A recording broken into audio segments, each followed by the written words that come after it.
I'm India Brown, And I'm Sidney Wilson. and we are two Southern gals making it in the big city world where we both work on a Broadway show. And this is our podcast, Social Cues, a show where we put away our show scripts and stage blocking. And have real conversations about how it feels being professional performers in a lucrative industry. One topic at a time. Welcome back to Social Cues. I'm Sidney. I'm India. So we have a very special guest today. It's going to be an exciting episode. But before we get into all that, just want to briefly discuss the events that occurred in our theater community last week. So IATSE, which is the International Alliance of Theatrical Stage Employees Union, has reached a tentative deal. It actually averted a potential strike that could have occurred last week. I want to say Friday, July 21st. I think that's what it was. Yeah. Yes. And basically, I just want to give you some of the details for, those of you who may not know that. I'm sure everyone heard about it. It was national news, but, just a few of the details to kind of outline what was going on. So, apparently, there is a difference between, with IATSE is actually the abbreviated name, International Alliance of Theatrical Stage Employees Union. There are pink contracts and then there are white contracts. And the pink contracted employees were their contracts expired. So they were up for renegotiations. Right. And so they had been in discussions with, the people, I don't want to name, who was involved there, but they were in discussions, and some of the terms, I guess, weren't being met, or some of the ratifications weren't being agreed upon. Yeah. Right. And so they threatened to take a strike if actions weren't taken by July 21st. So as an effect, 28 of the 30 currently running Broadway shows and 17 national tours would have potentially had to shut down in response to this potential strike. So, honey, the lights would have been turned out, honey. Yeah, and it's like, not to get confused with this already current SAG and WGA strikes, right? For the Actors Guild or Actors Union, and the Writers Guild, right? And so they're already on strike, and then the pink contract, which includes stagehands, hair and makeup, which is 1,500 workers, all encompassed within 45 different shows. 28 are the Broadway, like you said, 28 Broadway productions currently, and then 17 tour productions. They're under the 4-year contract, and so when those negotiations weren't met, they voted on authorizing that strike because the negotiations had stalled. Right. And I actually learned something new. I was on the Commercial Theater Institute's website. Okay. And there's all that talk about pink and white contracts, and I'm like, what is that? So there pink are two contracts, right? So the pink contracts were the people who were affected, which is a 4-year contract, and the difference between pink and white is that pink is the employees are directly employed by the production. Yes. So that's that discrepancy. I couldn't really find the white though. Did you? So it's the direct opposite. So overall, IATSE represents union workers who are the stage crew, makeup, and wardrobe at various theaters. So to answer your question, the white contracted workers are people who work for the theater itself. Right. So they are within the unions. Right. Right. So the pink contracted union workers follow the production. Right. So whether on the road, whether it's here on Broadway, they follow the show. Exactly. White contracted workers stay with the theater house itself. Wow. Right. And that's where you get the discrepancies between Broadway or tour. And people always ask that stuff too, which we want to do an episode on soon with another guest. But what's the difference between touring, and so do y'all have people who go with you, or do you have people who work? So I think there can be both. Like there are people who are employed by the theater itself and that building, and then there are also people employed by the production that follow. And they kind of come together. Yep. So a part of the negotiations, I think from what I understand, and anyone please correct us if we're wrong, add something at the bottom to if we've missed something. But a part of the negotiations for the people who are the pink contract, which in my mind, I just think people who tour at this point, they wanted housing rights. So they wanted the productions or the producers to provide housing for them when they're on the road.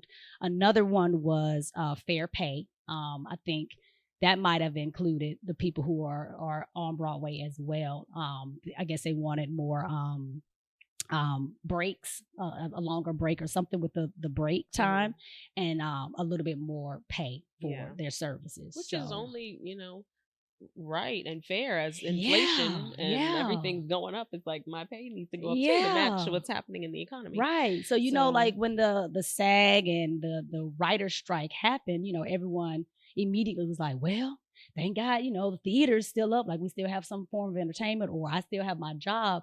But I guess if I can, share my sentiments, I was always personally like fighting in solidarity with, SAG and the writer strikers, because they're just asking for fair human rights.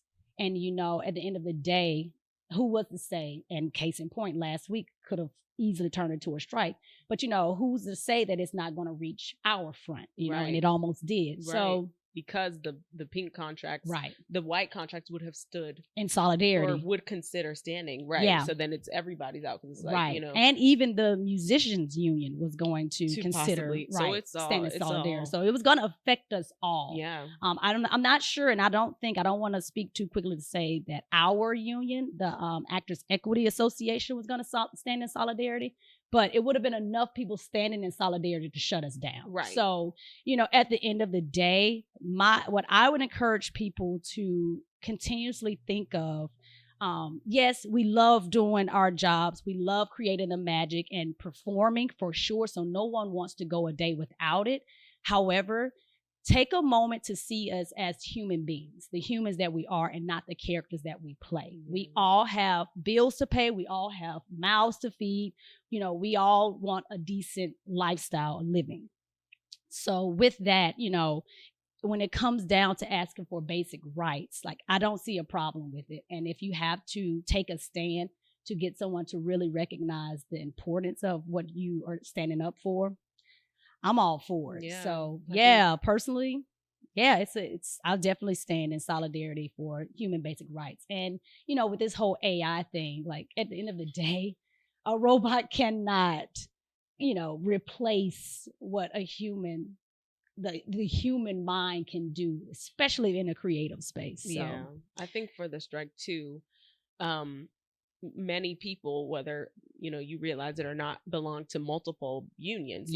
Even not even just crossing from theater and TV film, as far as like Actors Equity and SAG, but also some people who belong in equity also belong to these IATSE, groups, because they do other things, or we're multifaceted. So in the same way we do this, people do hair, people go and do, or they work the crew, people have multiple jobs. So, the crossover it's big. And so I think that it's a large us. It spans all of us. So I think and these are the people we work alongside, so they become not friends. Far removed. It's like you talk to wardrobe, hair, makeup, everybody. We're all, you understand the struggle and the fight, right? So, for sure. So good that it was averted, but they came to decision and agreement. But it's tentative, so stay tuned. I mean, it could still, it could still be a potential strike, but for now, the waters are still. But stay informed. Keep doing your research, because I learned a lot too. Just absolutely, 100%. Even in talks, but learning from researching. Yes. So. Okay, so enough about that. We'll take a quick pause, and when we return, we are going to have a fabulous interview with the amazing Latasha Dayes, hair supervisor for one of the Broadway shows. So you guys stay locked. We'll be right back. So today with us, we have a very, very special guest. Latasha Dayes is a natural hair care educator and consultant, certified trichologist, hair loss practitioner, and integrative nutritional health coach. She is currently the production hair supervisor for a Broadway company, but her talents reach far beyond the stage and screen. With 20 years of expertise, Latasha is the founder and owner of the LD Organic Hair Care line, and she has a passion for hair growth and maintenance within our community, and we are so excited to have her here. Welcome, Latasha. Yes, Latasha, welcome to the show. I can vividly remember my first consultation with you. It was I just walked away with a wealth of knowledge. Like, you knew exactly, you taught me everything about not just my hair, but the scalp, my skin, and you even provided like some vitamin deficiencies that my body had. Like, and I think you showed me through like this. I remember there's like this microscope camera thing. I thought was so cool. So I walked away feeling so knowledgeable. I just thought you were amazing to even know it. Like, it's so much deeper than just your hair. So all of that to say, the first question: where did your passion for hair care and your hair education and wanting to educate people on, how health and hair go hand in hand begin? First, let me say I'm very pleased that all the information that I've provided to you was helpful. And yeah, this is amazing that you've brought me back to share my wealth of knowledge to the public. Where did my curiosity, let's say curiosity, because it started at 14. I'm a very curious person, and with my curiosity questions, my mother was a hairstylist, and I was in her salon all the time. And at 14, it was a career that I did not want to be in. But I remember vividly at 14, I sat in the salon and, there was a relaxer being done. And this particular client, she was really burning. And that's what really sparked my curiosity, because other clients weren't burning. And I was like, wait, why is she burning and the others weren't? And, I knew it was chemical. However, we know that pain tolerance are different. But what sparks that reaction in that client is what really started me on a journey into the hair industry. Then I went to beauty school, and then after that, I opened my first salon, as a little learning process. And then my curiosities kept going. I can't help clients with just a small amount of knowledge. I wanted to go further.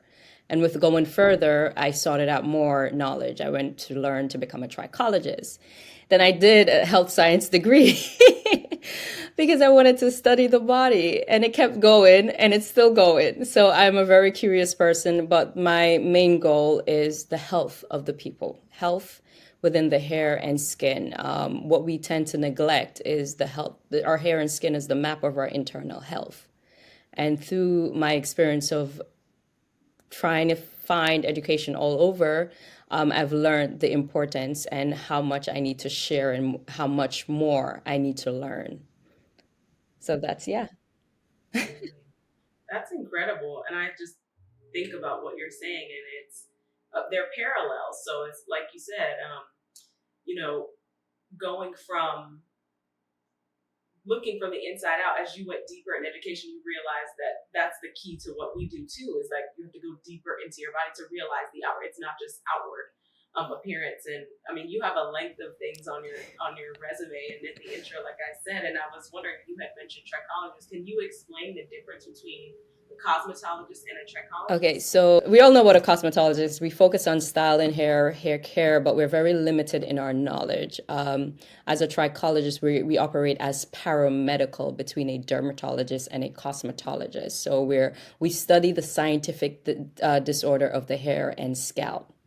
So it's a scientific study of hair and scalp disorder and diseases. So that's the title of the meaning of a trichologist. We study trichology. And, again, we don't prescribe medication, but however, we get more in depth into the skin, the hair and scalp disorders and diseases as dermatologist does. They just prescribe. So we can explain that a little bit more, and then lead to more internal and holistic health care.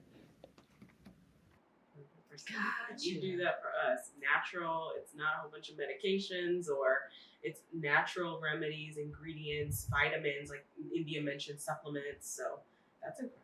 Yeah, it is.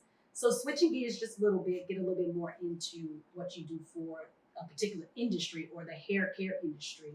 Currently speaking, like, if we're being honest, we all know we have come quite a way with the diversity of, manipulating different hair types. So for you, have you recognized significant efforts being made and great strides put forward and the understanding and the manipulating of all hair types, from curly to straight to kinky?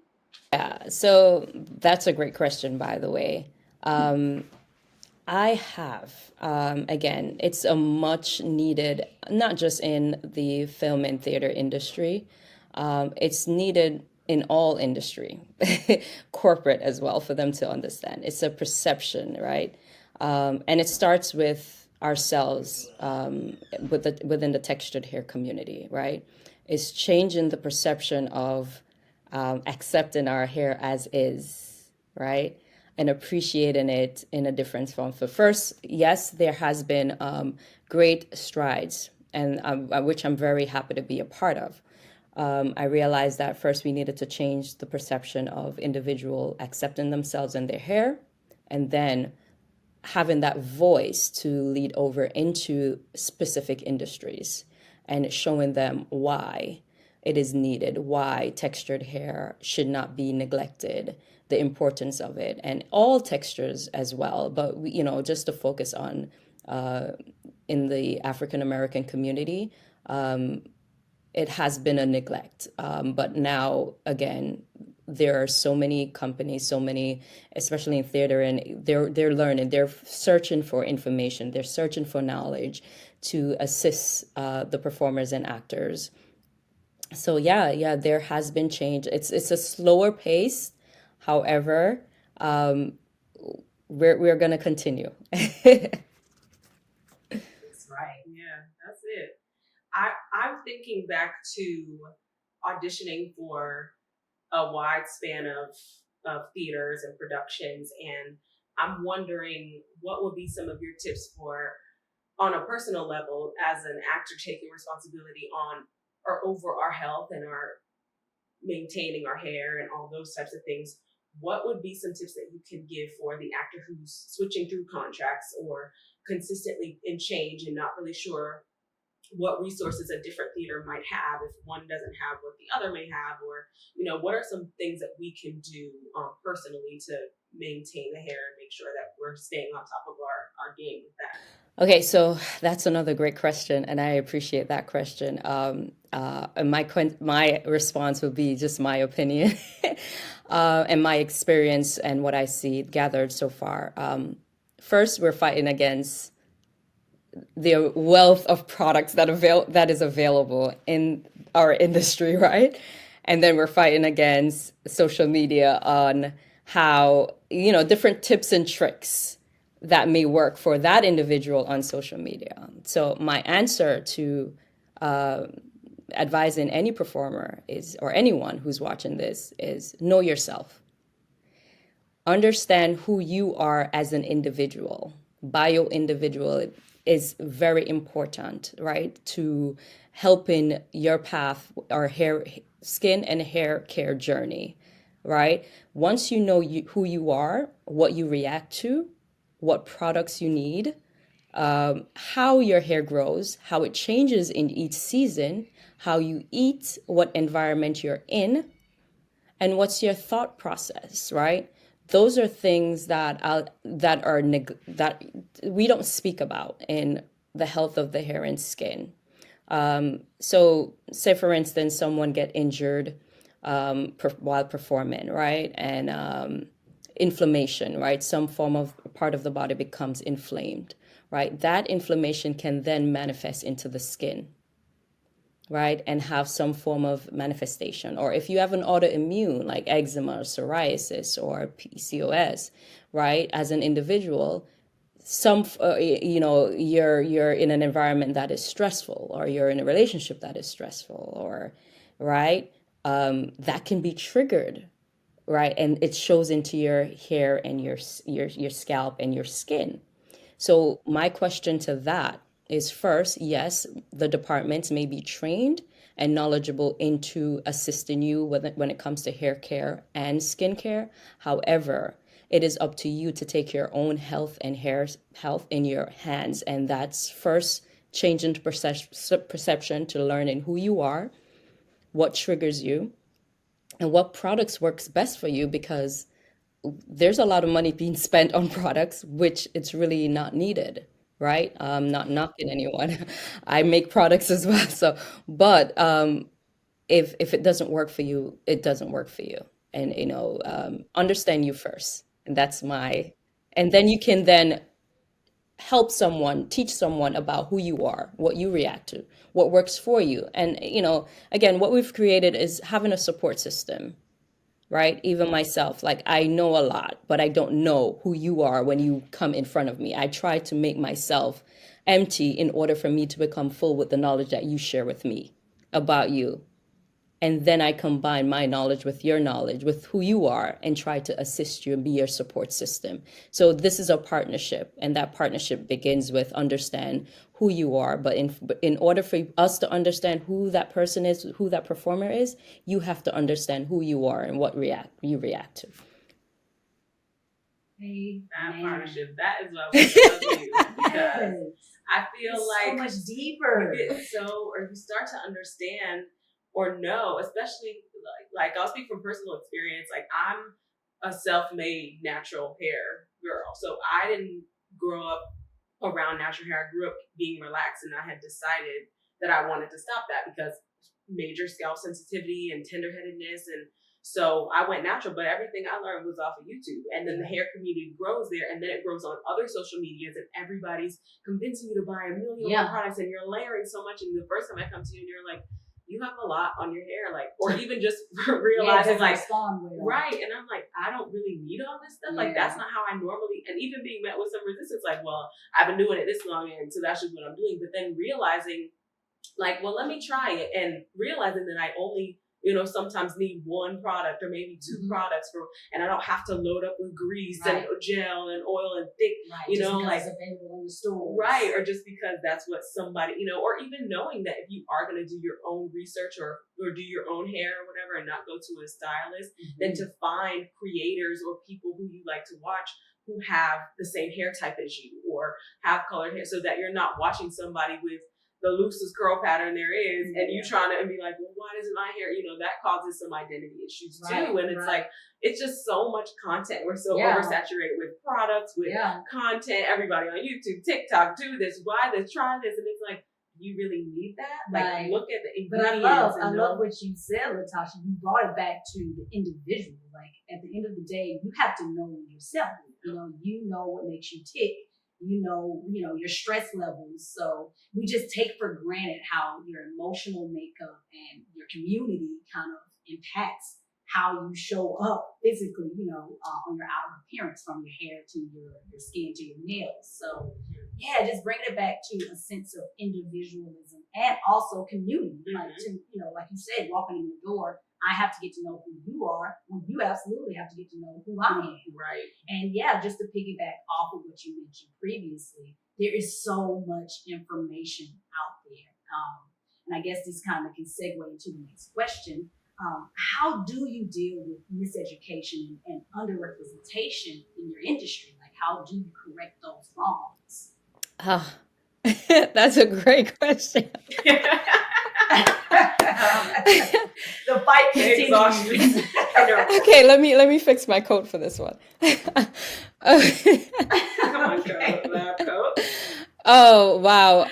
You know what? I've decided to share the knowledge that I've gained. That is how I deal with that. Thank God for you. So I've met with, over the years, again, I love knowledge. I just focus in my area, but I love receiving knowledge. And I don't receive knowledge to be for myself. I receive knowledge because I want to share it. And it's inspired by, I may have encountered someone else who I may not be knowledgeable in the situation that they have came to me with, and I've gone to get that knowledge, right? But for me to hold that knowledge in, I think it's unfair to my career, my belief system, my purpose, right? So how do I combat the industry, miseducation? Again, it's to re-educate. It's to put myself in rooms where I have access to share my knowledge. and to even find other people who are within that path that would want to share their knowledge as well for the greater good, because I'm just an individual. This is a bigger issue, bigger cause that we're fighting for, and withholding my knowledge and seeing individuals who are misleading. If I say, for instance, social media, if I see a podcast and someone is sharing a knowledge and I can add to that, I'm not going to say, you're wrong in that what you've delivered. However, I think you may want to add this to it, or would you want to? I would love to meet with you to just share some information to add to your scope of knowledge. Like, I place myself in that position. I'm intentional in sharing.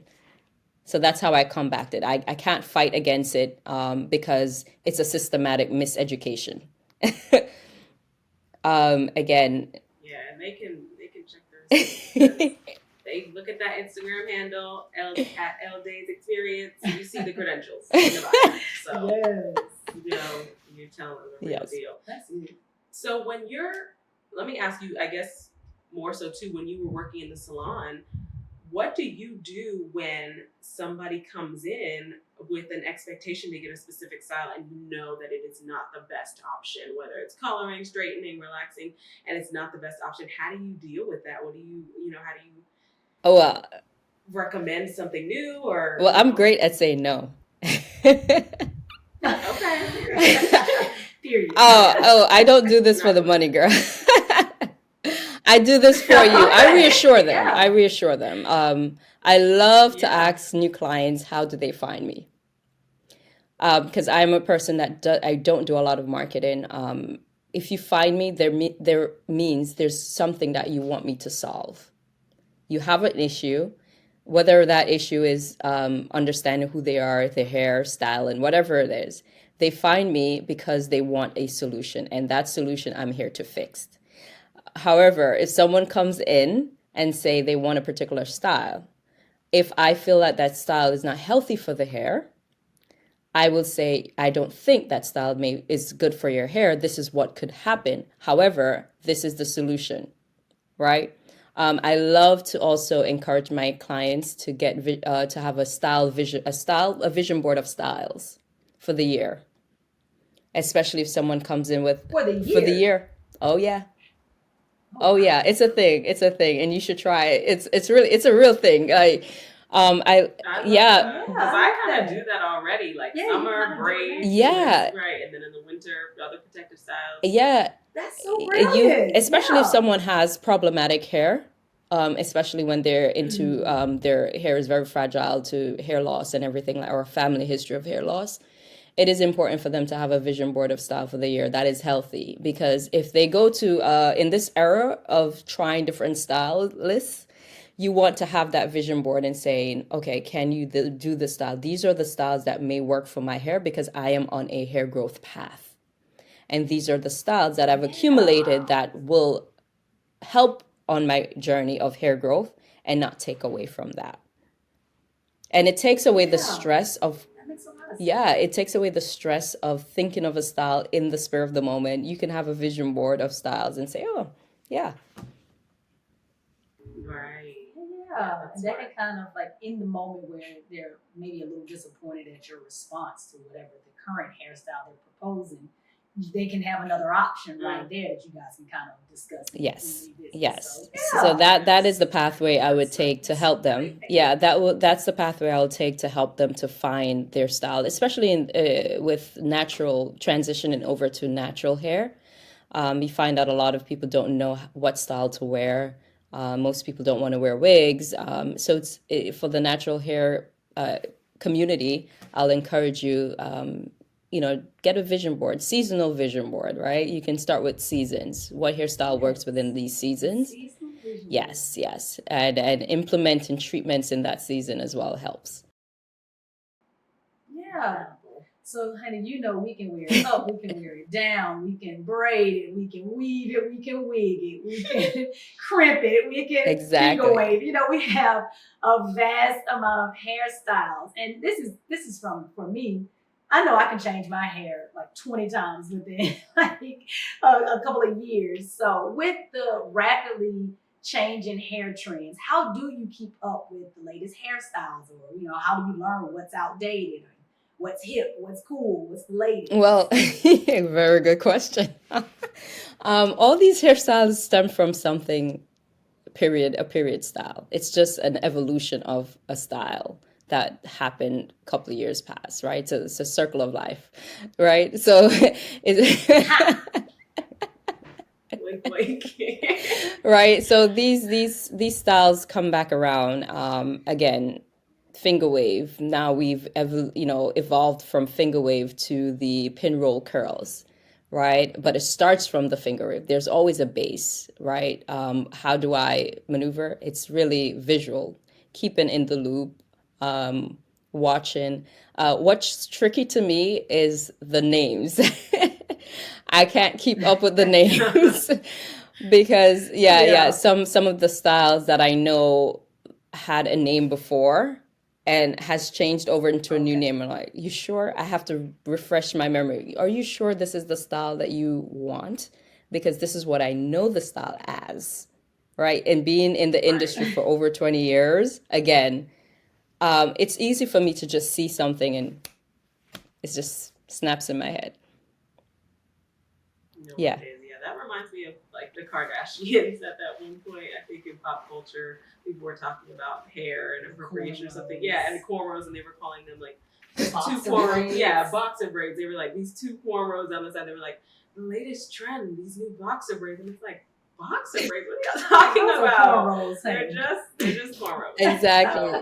But that's really interesting. I never thought about it like that. So for instance, the flat twist that you have now, you guys in this era, you guys call it flat twist, but flat twist for me a few years ago was not this style. So it's always like, you want flat twist, so I have to refresh my mind and say, okay, we're in this generation, this is what they call flat twist.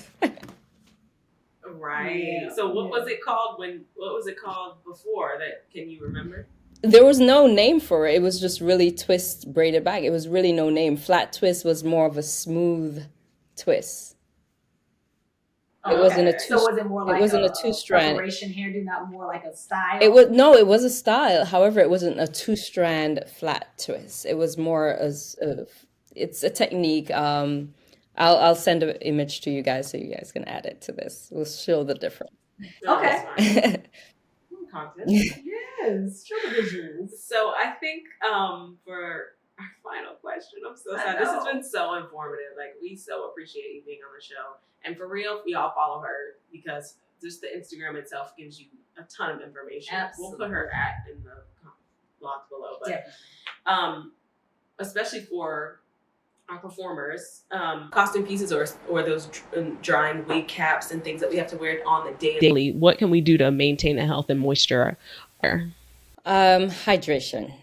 Keeping the scalp cleansed and daily or every other day hydration. And when I say hydration, I don't mean with products that has chemicals in it, because then there's going to be a chemical reaction of the sun on the hair. But more daily hydration is important. There are oil-infused caps now, softer caps being made, which I think it's still limited. However, I think there's an industry for making better caps.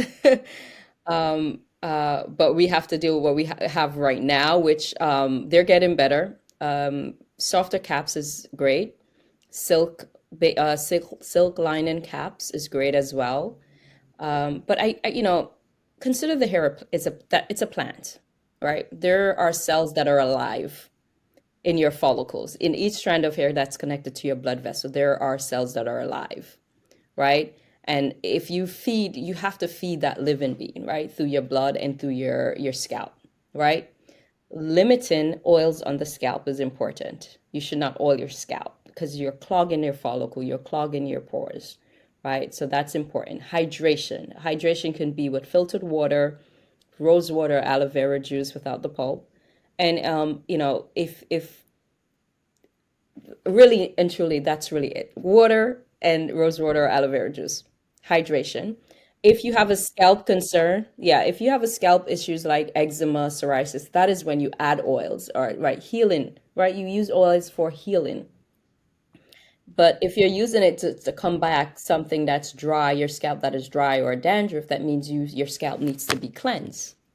So for performers, we encourage a weekly scalp cleanse. If you have a protective style that could last about 2 weeks, you can still cleanse your scalp by, you can wipe it out, or you can put a stocking cap on, and you can rinse your scalp out, right? It's really just a simple task. As long as your scalp is healthy and is able to receive vitamins from the sun, vitamin D from the sun, it's able to breathe, and all the what it needs to distribute from your body, like your sebum oil or your sweat glands, your sweat, and your waste from your body. As long as the scalp is clear, you're not interrupting any natural actions of your scalp.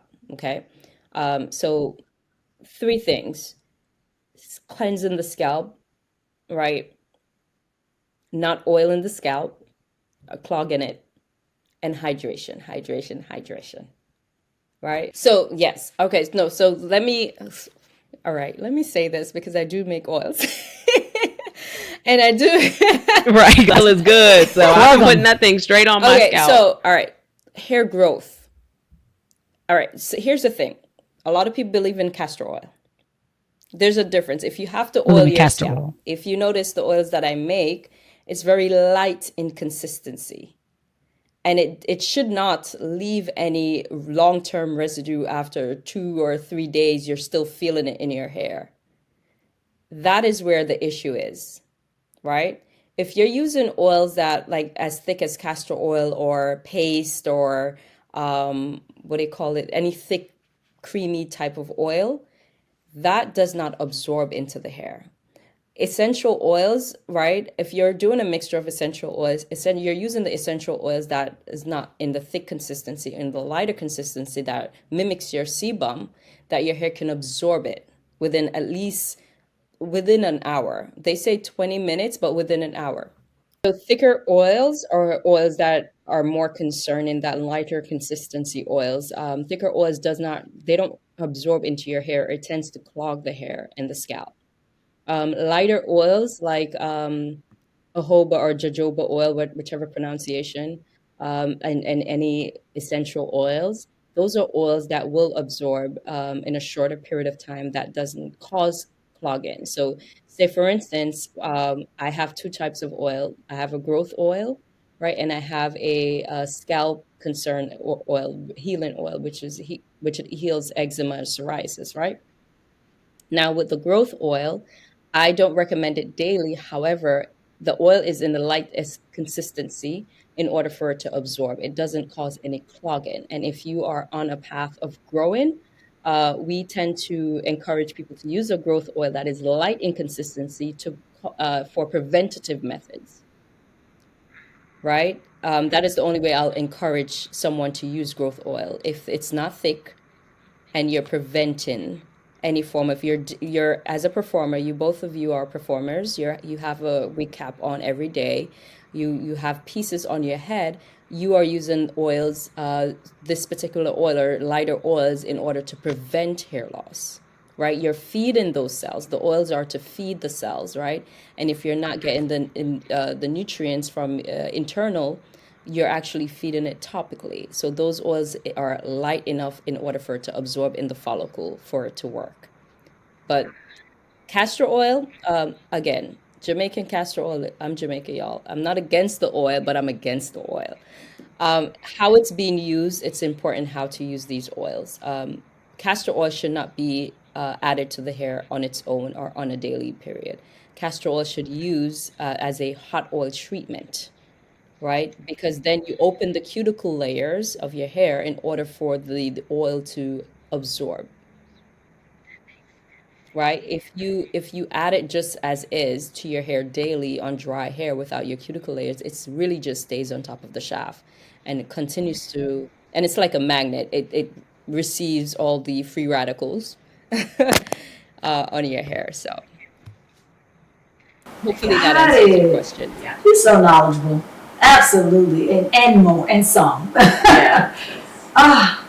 Latasha Dayes, y'all. So if you can really quickly, if you want to feel comfortable sharing with our listeners where we can find you on social media and your hair care products. We would love for you to share. So where can we find you? Okay, so I will get my social media handle going a little bit more active. However, I do post not a lot LD or LD experience, LD's experience. You can find me there. My website is LD Organic Hair Care. You can find me there as well. You can book an appointment, or you can purchase any of my oils. And you can find me at my hair loss clinic, my LD Organic Hair Care and Wellness Center, which is new in Queens. It's not open yet. It will be open August 1st. All right. Grand opening. This is perfect. Yes, That's right around the corner. And when Grand opening. This is perfect. That's right around the corner. Grand opening. This is perfect. That's right around the corner. Grand opening. This is perfect. That's right around the corner.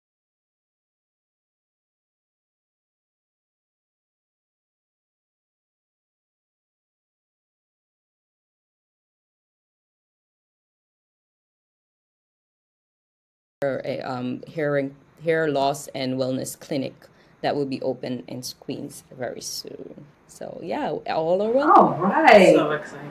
Get on the hair journey with Latasha Dayes.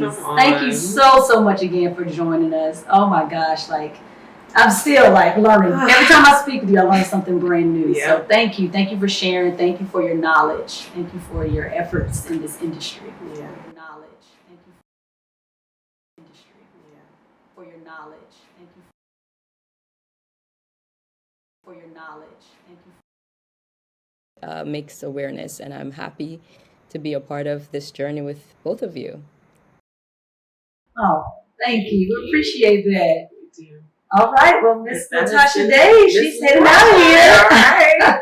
All right. Thank you again. Wow. That was such a good interview. That was a great first guest. Yeah. And I just think about being in the show, and it just takes a weight off your chest to have somebody who really cares and understands and is willing to hear you out, but also offer the best solution, because there can be so much drama around hair. So overwhelmed, right? Make you nervous to go to that. That's what I was saying. I was nervous for a long time, even with family and different situations of like, my hair is, it's difficult, or it's, it's not. There's not a lot of knowledge around it. So it's directly related to like, your vanity, basically. Like it's, your pride and joy. Like everyone wants to present themselves in the best light. So, and it starts with your crown. So to go to someone who, you can extend some sort of problem. They actually have a solution, like a thorough solution is just incredible. And especially now, like you mentioned in the interview, there's so much information, so many products. Sometimes I walk down the hair care aisle, I'm like,